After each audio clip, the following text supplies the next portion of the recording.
e o versículo de João capítulo 15.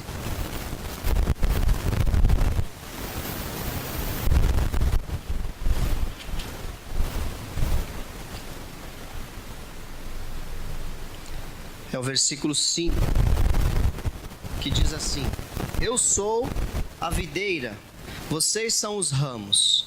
Se alguém permanecer em mim e eu nele, esse dá muito fruto, pois sem mim vocês não podem fazer coisa alguma. Diga assim: sem Jesus não podemos fazer nada. Pode sentar. Glória a Deus. Hoje é um dia especial. Você pode dizer amém? Todo domingo é especial, mas esse domingo do ano é o mais especial de todos.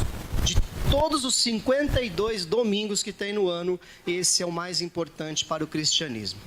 Hoje, como todos sabem, comemora-se a maior prova de amor.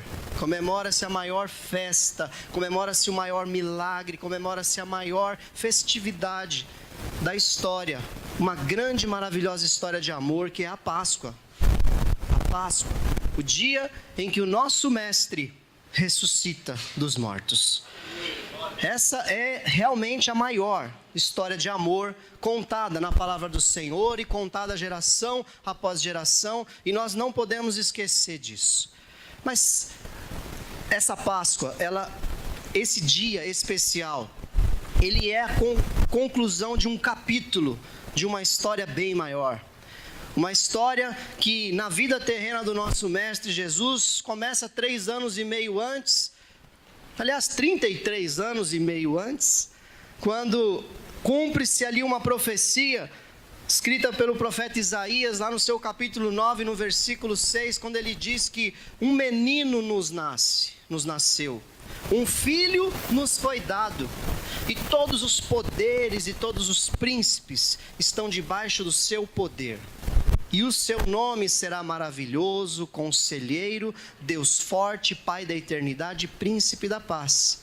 É a profecia do profeta messiânico Isaías, quando ele diz que um menino nasceria, um filho seria dado à humanidade. E o nome desse filho tem essas 5 características que eu li. E dentre elas, Deus forte, Pai da eternidade. Não é uma pessoa comum que nasceria. Não seria mais um profeta, ou um grande profeta, um grande rei, um grande líder. Não, seria o Deus forte, o Pai da eternidade, o príncipe da paz nasceria. E isso acontece 700 anos depois da profecia de Isaías.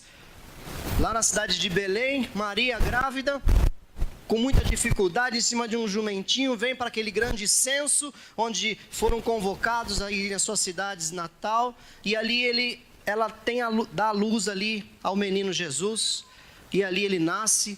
Mas essa não é a parte mais importante da história. Ali cumpre-se a primeira parte da profecia, que ele nasce.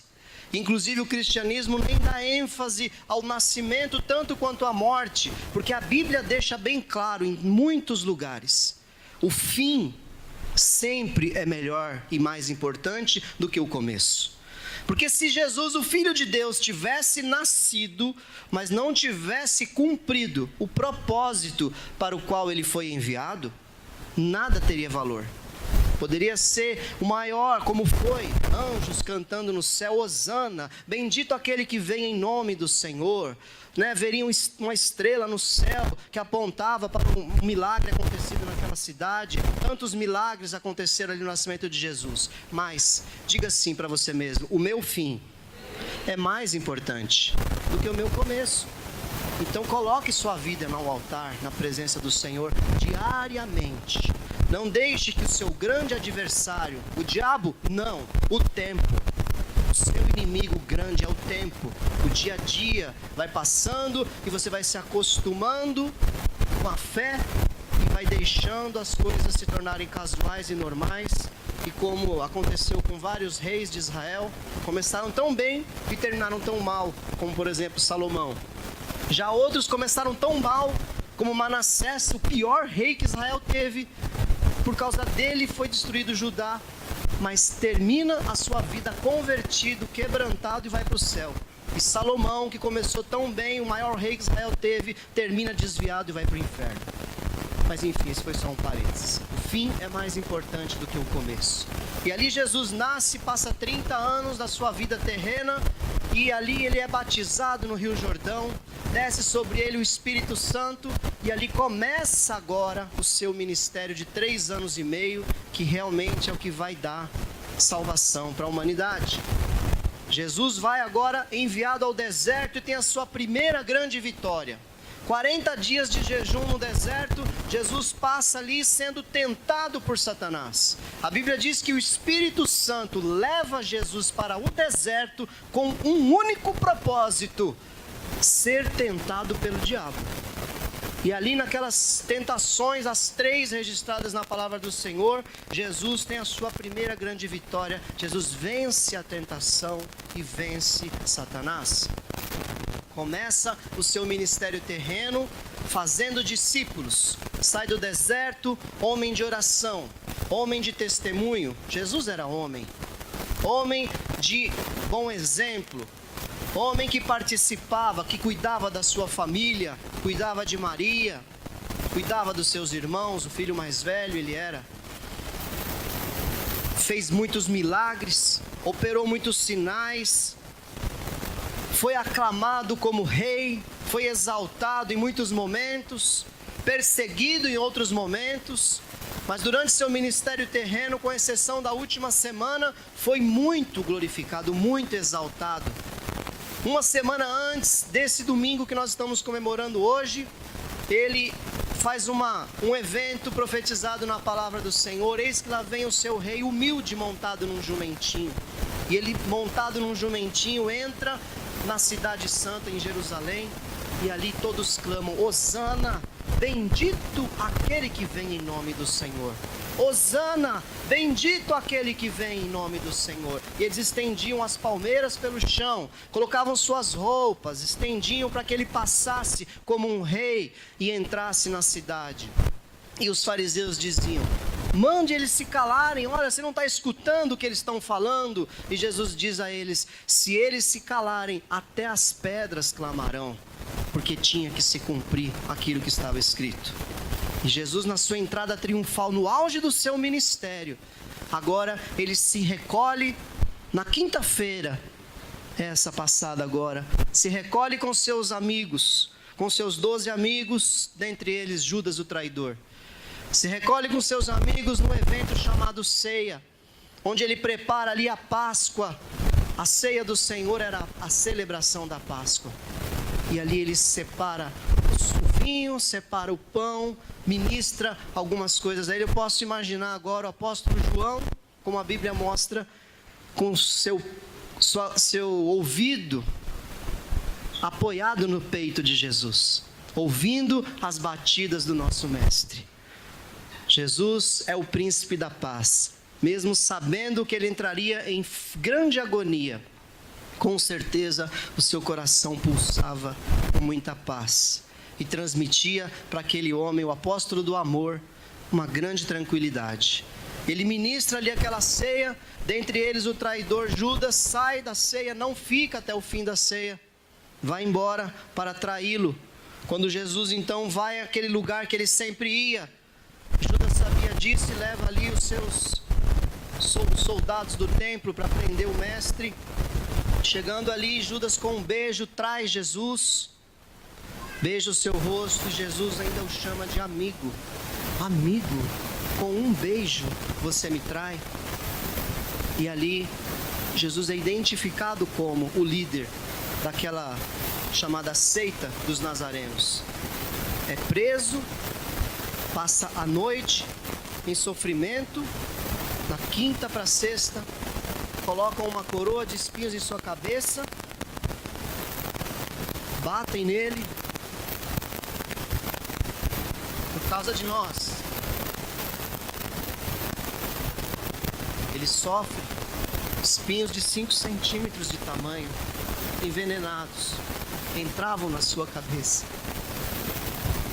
E batem com aquele pau e dizem: você não é o rei, salve rei dos judeus. E batiam na cabeça dele.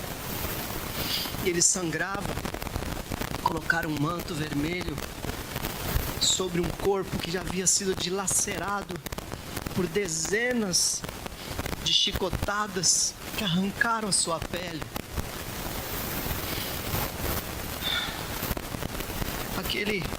Aquela roupa colava nas suas feridas. E a Bíblia diz que ele não abriu a sua boca, que ele não murmurou, que ele não reclamou, porque ele sabia o que ele estava ali. Nosso mestre passa a noite em sofrimento, em agonia, sangra a noite toda. Na sexta, Pilatos chama e convoca a multidão e diz assim: é costume, nessa época, nós liberarmos um preso. Não vejo nada de errado nesse homem chamado Jesus de Nazaré. Tem Barrabás e tem Jesus, quem vocês querem que eu solte? E a multidão que viu ele curar, que viu ele transmitir palavras de sabedoria, que viu ele fazer tantos sinais e prodígios, a multidão clama: solta Barrabás, solta Barrabás. Mas era para que se cumprisse as Escrituras. Jesus então é levado ao Calvário, carregando uma cruz pesada, apenas a trave da cruz chamada patíbulo.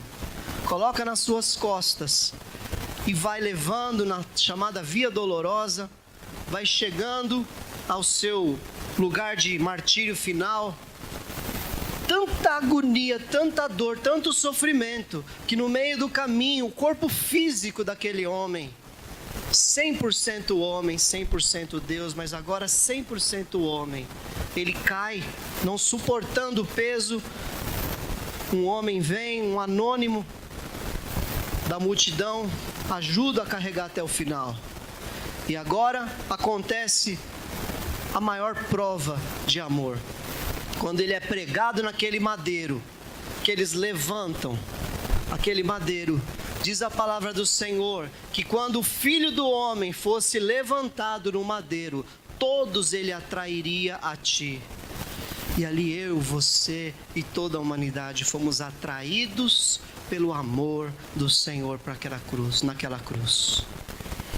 Agora Jesus vai ter a sua segunda grande vitória. E toda vitória que Jesus tem é vitória da igreja também. Jesus agora na cruz do Calvário, ele está ali agora sofrendo, sangrando ainda mais. A terra se faz em trevas. Naquele momento, os nossos pecados e todo o pecado da humanidade é lançado sobre as costas do nosso Mestre. E ele faz a sua grande declaração quando ele diz: Deus meu, por que me desamparaste? Naquele momento, os nossos pecados são lançados sobre as costas do nosso Mestre. E agora, Jesus vence o pecado na cruz do Calvário. A segunda grande vitória de Jesus, a vitória sobre o pecado. Nós estamos incluídos nessa vitória. Nós estamos incluídos nessa obra de salvação. Ali agora Jesus morre. Às 6 horas da tarde, ele dá o brado e morre. Um tempo antes das 6 horas da tarde. Vai até o inferno. Diz a palavra do Senhor no Salmo 16. Inclusive está em Atos capítulo 2, que o pastor Mário estava por perto. Que a minha alma se alegra, diz Davi falando de Jesus. A minha alma se alegra, porque o meu santo não verá corrupção e o meu Deus não me deixará apodrecer na sepultura.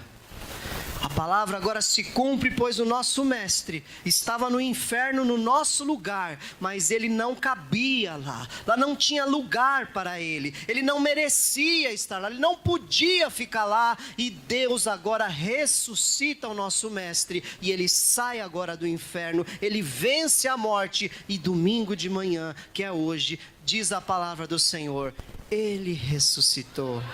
Oh, aleluia! E agora a terceira grande vitória acontece. Jesus vence a morte. E você está, igreja do Senhor, incluída nessa vitória também. Ele vence o pecado, a tentação, ele vence o pecado, ele vence a morte. Tudo isso é a Páscoa. Aonde começa toda essa história? Essa história de amor, na verdade, não foi um concerto que Deus fez de algo que fugiu do controle. Ao criar um casal chamado Adão e Eva, de repente esse casal foge do plano de Deus e agora tenho que consertar isso. Dá para Jesus para você resolver esse problema? Não foi assim. Diz a palavra do Senhor que desde a fundação do mundo, o Filho de Deus já estava crucificado. Essa foi a prova de amor que Deus teve por nós. Sendo nós pecadores, Deus já havia preparado o plano de salvação. Na verdade, meus irmãos, essa história de amor, ela vem para incluir cada um de nós. É uma história inclusiva. A igreja é um lugar de inclusão. A igreja é um lugar que traz as pessoas do mundo das trevas, do mundo do pecado, do mundo da tentação, do mundo que vai morrer, para a salvação eterna na presença do Senhor. A igreja do Senhor é a arca, onde Deus inclui todas as pessoas que desejam a salvação das suas almas, que cansaram da aflição desse mundo, que cansaram dos dias maus em que nós vivemos. Porque por mais que alguém diga que está feliz no mundo, que tem alegria no seu estilo de vida secular, por mais que diga, muitos aqui dentre eles tiveram uma vida boa, mas aquele vazio, aquela insegurança só pode ser preenchido através do Espírito Santo do Senhor, através dessa obra de amor que Deus fez por nós. A Páscoa é uma história de amor. A palavra de Deus diz, apenas ouça, Provérbios 27, 8, como a ave que vagueia longe do ninho, assim é o homem que vagueia longe do lar. O que eu quero dizer com isso? Nós, como humanidade, vagueamos longe do ninho, da presença de Deus. Deus te fez, meu irmão, minha irmã, visitante, Deus te fez para que você andasse no lar, estivesse no lar, na presença do lar. A Páscoa, eu queria te dizer, a Páscoa é um chamado para o retorno ao lar, para o retorno ao propósito, para o retorno à presença de Deus, para o retorno à comunhão, à alegria de estar na presença de um Espírito Santo, de um Deus maravilhoso que te ama. Você anda vagueando por aí, achando até que tem controle sobre a sua vida, mas o Senhor está te chamando, venha para o meu lar. Venha para a minha presença, porque assim como Jesus atraiu toda a humanidade, Ele quer atrair você. Você está incluído nesse chamado. Houve uma separação trágica, não que Deus foi pego de surpresa, mas porque o homem escolheu e Deus já sabia. Quando o homem Adão e a mulher Eva resolvem, por livre e espontânea vontade, decidem separar-se de Deus, houve uma ruptura da comunhão. Como diz em Isaías 59, o braço do Senhor não está encolhido para que Ele não possa salvar, e nem o seu ouvido está doente que Ele não possa te ouvir. Mas os nossos pecados, diz a palavra do Senhor, fazem separação entre nós e o nosso Deus. Deus é santo e Ele não pode compactuar com o pecado, Ele não pode participar de pecado. Mas eu não mato, eu não roubo, eu não faço mal para ninguém. Mas no momento em que o ser humano nasce, dentro dele há a semente do pecado. No momento em que o ser humano vive, cada dia da nossa vida, no céu são registrados os nossos pecados. Não há como, é impossível vencer a natureza humana, porque a natureza humana é uma natureza pecaminosa. mas pelo sangue de Jesus derramado na cruz do Calvário, pela confissão dos nossos pecados, você passa a ter direito e acesso à presença do Senhor novamente. É o único caminho, é o único jeito de entrar na presença do Senhor, amém? A palavra de Deus diz, João capítulo 15.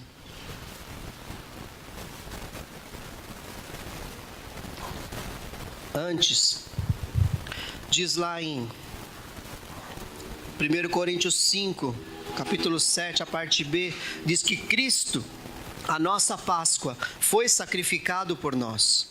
Cristo é a nossa Páscoa. E ele diz em João 15, o versículo que eu li na introdução, que sem Ele nós não podemos fazer nada. Você pode ter uma ótima filosofia de vida.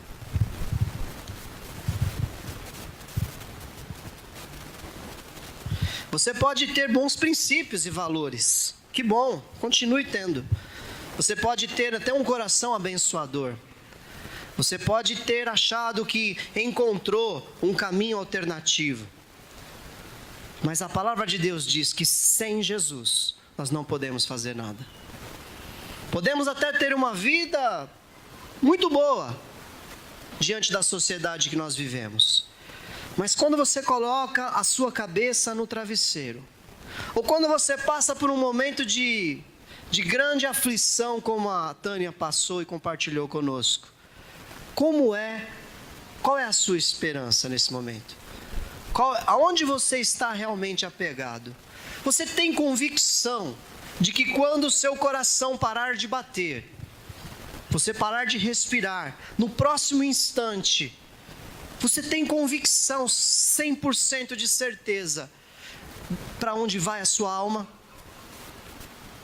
A palavra do Senhor, a Bíblia Sagrada, esse livro tão perseguido, esse livro que se cumpre. Por isso eu creio nesse livro, porque as profecias descritas nele cumprem-se, detalhe por detalhe. Se você quiser um entendimento de como foi a crucificação, leia o Salmo 22, você vai ver mínimos detalhes sendo cumpridos 750 anos antes de Jesus nascer. Detalhes por detalhes. Isaías profetizou, Jeremias, Ezequiel, Gênesis profetizou para a mulher, dizendo que dela nasceria um que esmagaria a cabeça de Satanás. Fora centenas de profecias que já se cumpriram e que ainda vão se cumprir. Homens que perseguiram esse livro e que disseram assim: eu vou provar para esses crentes que esse livro que eles têm na mão é falso. E que com sinceridade buscaram provar que esse livro era falso. Se converteram e hoje pregam a favor desse livro, porque esse livro é a palavra do Senhor.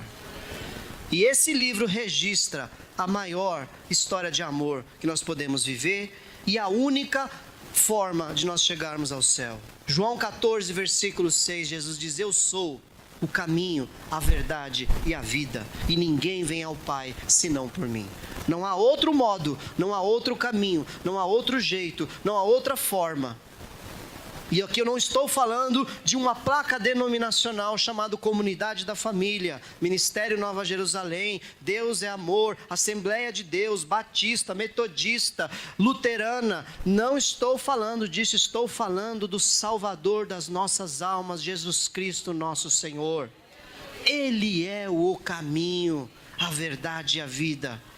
Através desse caminho nos reunimos como corpo de Cristo. Atos capítulo 4, lido pelo pastor Mário. A igreja se reúne. Aonde a igreja se reúne, Jesus está ali entre eles. Aonde a igreja declara o seu nome, 2 ou 3 reunidos no meu nome, disse Jesus, eu estou entre vocês. Não é a placa, mas a comunhão, os princípios da palavra, a unidade do corpo de Cristo, o Espírito Santo que nos sela como um envelope, destinados a ir para o céu.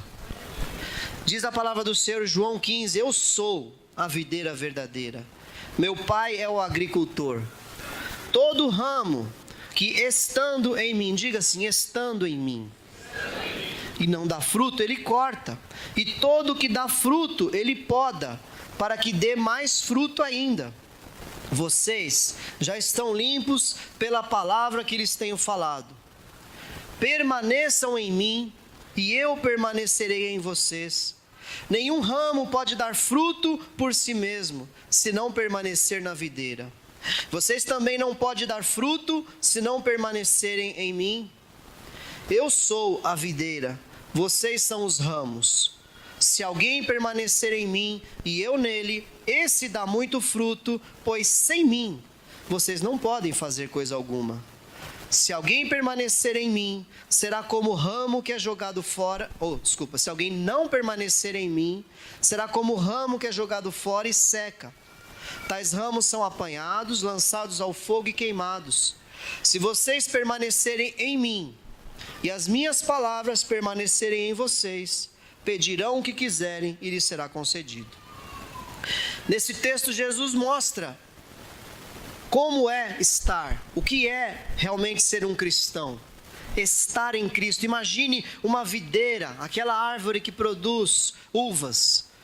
Ela tem uma raiz principal que ela se ramifica em centenas de outros ramos e cada ramo produz o fruto. Se você olha na videira, você nem consegue identificar a origem. Muito difícil, só um especialista localiza. E ali você vê aquele monte de ramos frutificando. Se você tira um ramo da videira, no momento que você tira, ele ainda está verdinho. Pode até ter um fruto nele e deixa ele fora da videira, mas a raiz não está presa nele, então aquele ramo vai secar. E um ramo de videira seco não serve para mais nada. Secularmente falando, é uma árvore que só serve para dar fruto. Ela não serve para sustentação. É um ramo mole, é uma madeira mole demais. Não serve para construir nada, a não ser para dar frutos. E ela só consegue dar frutos se ela estar presa na raiz, na videira verdadeira que é Jesus. E ali Jesus diz assim: eu sou a videira, vocês são as varas. Todo aquele que está em mim e dá fruto, meu Pai limpa. O Pai cuida de cada um de vocês. Igreja do Senhor, povo lindo, como nós cantamos. Por que um povo lindo? Porque é um povo cuidado pelo Pai. É um povo em que o Pai vê bichinho, vê praga, e Ele limpa, Ele corta, Ele cuida, Ele trata, Ele aduba, Ele protege. Protege das raposinhas, protege do incêndio, protege do frio, protege do calor excessivo. O Pai cuida da sua igreja, da sua noiva. Mas tem que estar na videira, tem que estar conectado na seiva principal que é Jesus, Ele que te alimenta. Não ouse querer andar sem Ele. Não ouse querer fazer da sua vida uma vida frutífera sem estar preso na seiva, conectado na seiva que vem da raiz que é Jesus, que te alimenta e que te nutre. Nesse capítulo 15 de João, nós vemos que há um estado em que o cristão deve permanecer, estar em Cristo. Não é apenas um momento na sua vida. Recebi Jesus como meu Senhor e Salvador. Que bom, agora eu vou tocar a minha vida. Graças a Deus que eu fui alcançado. Não. Você precisa frutificar. Você precisa crescer. Você precisa estar conectado nesse corpo, chamado corpo de Cristo, que é a igreja do Senhor. Longe desse corpo você não vai dar fruto. Você vai secar, como ele diz aqui na palavra. E para última parte dessa grande história de amor que eu quero dizer para vocês. Estar em Cristo é o quê? Na prática, pastor, o que significa? Se você tiver com João 15 aberto, é bom, hein? O que significa estar em Cristo? Você vai ver que nada mais é do que o amor. Diz a palavra do Senhor em João 15, no versículo 9, 10, 12, 13 e o 17. Como o Pai me amou, assim eu os amei. Permaneçam no meu amor. Se vocês obedecerem aos meus mandamentos, permanecerão no meu amor. Assim como tenho obedecido aos mandamentos de meu Pai, e em seu amor permaneço. Tenho dito essas palavras para que a minha alegria esteja em vocês e a alegria de vocês seja completa. Qual é o mandamento? O meu mandamento é esse: amem-se uns aos outros como eu os amei. Ninguém tem maior amor do que aquele que dá a sua vida pelos seus amigos. E versículo 17: este é o meu mandamento: amem-se uns aos outros. Essa é a chave. O amor é a chave. A Páscoa é uma história de amor. É uma história de libertação, onde o povo foi tirado do Egito, como com certeza todos já viram vários filmes do Êxodo, que eu não preciso nem entrar em muitos detalhes. Que eles saíram do Egito depois das 10 pragas, passam o Mar Vermelho miraculosamente e prosseguem rumo à Terra Prometida. Mas eles celebram ali a Páscoa do Senhor, que é um momento de adoração, de expressão do amor de Deus. Uma figura do que aconteceria com Jesus, quando ele foi enviado pelo Pai, conforme João 3,16, que amou o mundo de tal maneira que envia o seu Filho, para que todo aquele que nele crer não morra, mas tenha a vida eterna. É prova de amor. A Páscoa lá do Êxodo, ela é a mesma simbologia do que acontece na cruz do Calvário, como cumprimento do propósito de Jesus de vir à terra para salvar o seu povo. O amor é a chave de tudo. O egoísmo é a chave do mundo. O ódio é a chave do mundo. Olhar para as coisas dessa vida é a chave do mundo. Mas a chave de Deus é o amor. É você olhar para o seu próximo, é você amar a Jesus ao ponto de conhecer a sua palavra. Isso daqui que tem na sua mão é a palavra do Senhor. Conhecer essa palavra, se aprofundar nessa palavra e praticar essa palavra. Aquele que diz que me ama, cumpre os meus mandamentos. E o maior mandamento que Deus deixou para nós é amar a Deus acima de todas as coisas e amar ao seu próximo como a ti mesmo. Essa é a Páscoa do Senhor. A igreja do Senhor, ela foi salva do mundo de pecado para expressar esse amor. Se você não tem conseguido expressar esse amor, eu quero crer que o Senhor hoje está limpando você, porque você ainda é uma vara conectada na videira. Se você não é uma vara conectada na videira, eu quero profetizar que hoje o Senhor pega você, galho seco, enxerta na videira, amarra, coloca adubo, cuida, porque você será agora uma vida frutífera na presença do Senhor. Mas o Senhor, Ele te chamou para te resgatar, para te amar, para te abraçar, para te dar alegria, te dar a verdadeira paz, te dar verdadeiro consolo, verdadeiro conforto no Espírito Santo dEle. Ame, tenha uma vida de amor, tenha uma vida de dedicação ao amor do Pai. Pare de olhar para você mesmo, isso é egoísmo. Não olhe para você, porque o maior, aquele que tinha todo o poder e ainda tem, aquele que podia fazer todas as coisas, não olhou para a sua condição de Deus, como diz a palavra do Senhor. Antes ele se humilhou e tomou forma de servo e foi obediente. Diga, ele foi obediente. Até a morte, diga, até a morte. E morte de cruz. Ele foi obediente. E nós muitas vezes reclamamos de uma luta, de uma prova. Eu não vou poder fazer isso, eu não vou poder fazer aquilo. Muda o seu pensamento. Muda a sua mente e entenda que o amor do Senhor é suficiente para o teu prazer. É um grande desafio nos dias de hoje. Há tanto entretenimento, tantas coisas a se fazer, que tem tirado o foco das pessoas do que realmente importa. O amor de Deus É a única forma de você ser feliz.